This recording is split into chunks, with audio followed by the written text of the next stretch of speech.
Bismillahirrahmanirrahim. Assalamualaikum warahmatullahi wabarakatuh. Jumpa lagi dengan saya di Abil Maiwa Channel. Jadi channel ini merupakan channel pendidikan teman-teman, tempat kita berbagi tentang aplikasi pendidikan, Microsoft Office, serta tips dan triks komputer. Jadi di informasi kali ini teman-teman, atau di video kali ini, admin akan berbagi sebuah informasi cukup penting, dan ini terkhusus untuk membahas tentang tahap 1 dan tahap 2, tahap 3, tahap 2 dan tahap 3 untuk guru honorer di ujian P3K. Jadi bagi teman-teman guru honorer, meskipun nantinya teman-teman gagal di tes tahap pertama, namun admin akan berbagi sebuah informasi yang akan menjadi kabar bahagia buat teman-teman guru honorer tentang keistimewaan guru honorer di ujian P3K tahap 2 dan tahap 3 di P3K tahun 2021, dan ini secara otomatis akan membuka peluang guru honorer menjadi ASN P3K. Seperti itu teman-teman ya. Nah, oke teman-teman, tanpa kita berbasa-basi lagi dan berpanjang lebar lagi, kita langsung ke video informasi bahagianya.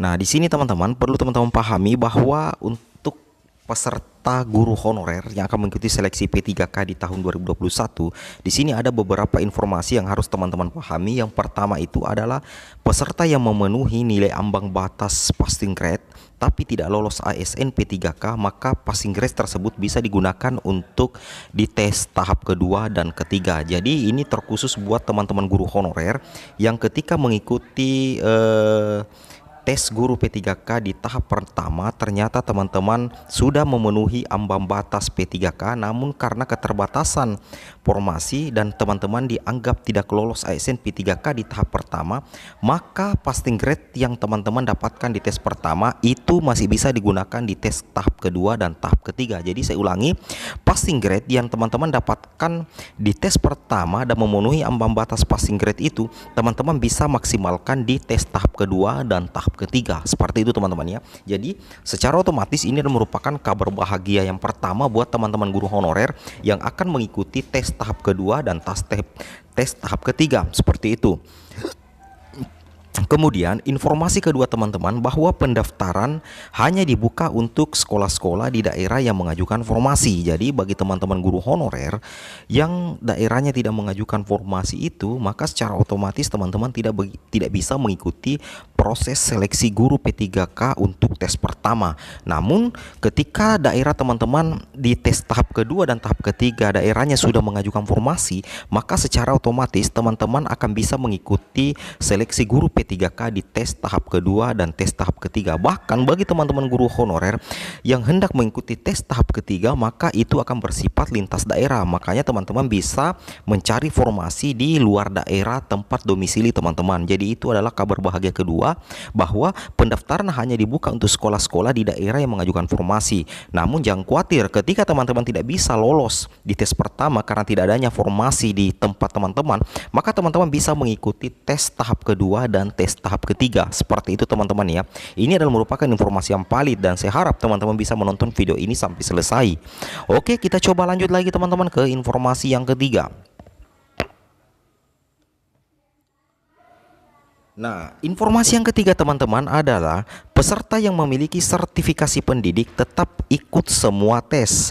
Jika berkas lengkap, maka kompetensi teknis dapat nilai penuh. Jika berkas bermasalah, maka nilai kompetensi teknis yang digunakan. Maksudnya seperti ini teman-teman ya.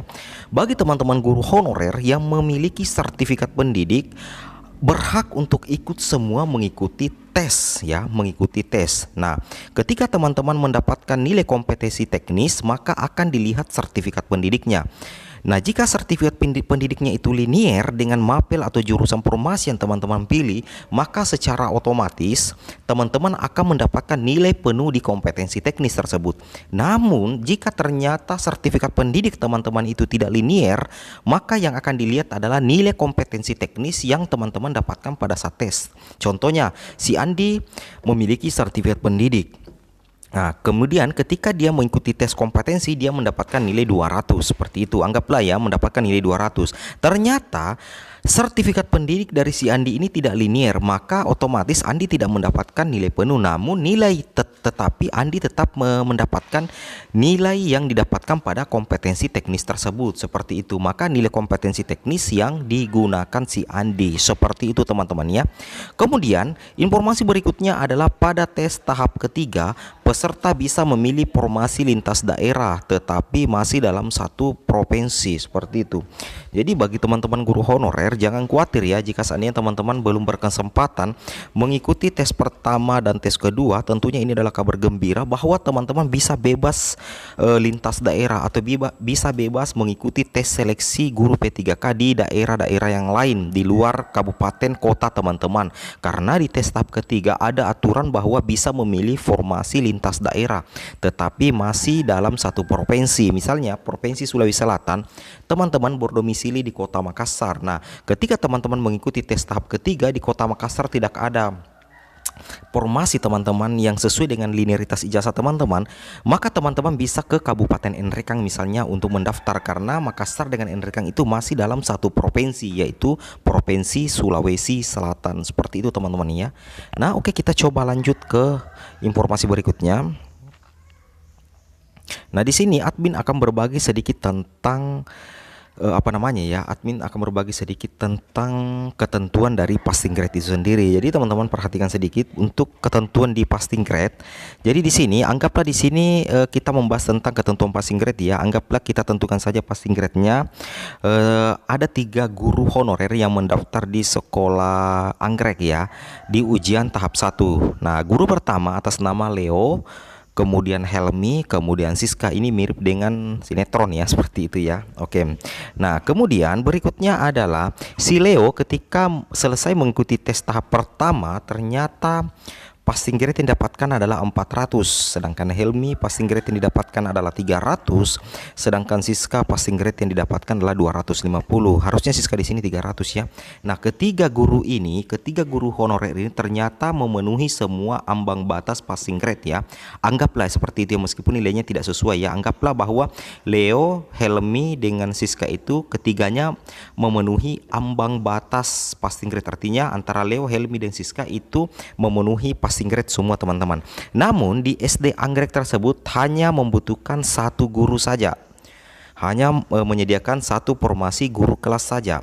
Maka secara otomatis karena meskipun ketiga guru ini sudah lolos passing grade, namun karena formasi yang disediakan di SD anggrek itu cuma 1, maka 1 orang saja yang bisa lulus ujian guru P3K di tahap pertama. Nah, kita lihat passing grade yang tertinggi ya. Maka yang dilihat adalah passing grade yang tertinggi, yaitu Leo dengan passing grade 400. Secara otomatis Leo ini lulus menjadi guru P3K di tahap 1 di SD anggrek.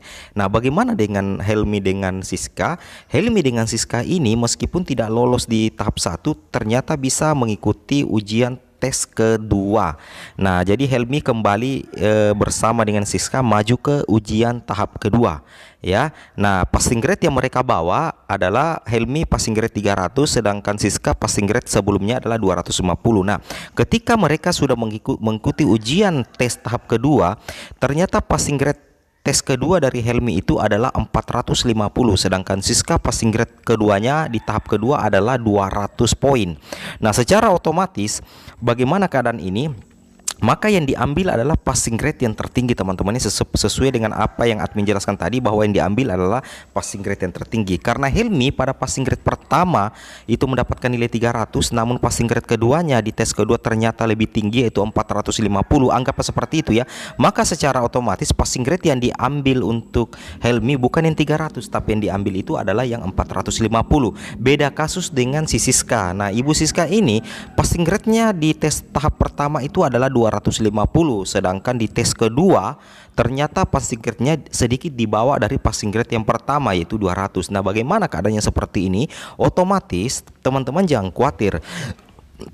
Jika passing grade tahap kedua teman-teman itu jauh lebih sedikit daripada passing grade tes pertama, Maka menurut aturan yang ada, yang diambil adalah tetap passing grade yang tertinggi. Jadi untuk Siska, passing grade-nya yang tertinggi yang diambil adalah tetap 250. Nah seperti itu. Nah secara otomatis ketika Siska mengikuti tes tahap ketiga nantinya bisa lintas daerah pada posisi ini, maka passing grade yang dibawa atau digunakan oleh Siska adalah passing grade pada tes pertama kemarin, yaitu yang passing grade 250, bukan passing grade yang di tahap kedua karena lebih kecil daripada passing grade yang pertama. Seperti itu teman-teman ya, tentang aturan-aturan tentang ketentuan passing grade. Meskipun nilai yang ada di sini tidak sesuai dengan passing grade yang sebenarnya, tapi ini hanyalah semacam simulasi ketentuan passing grade teman-teman ya.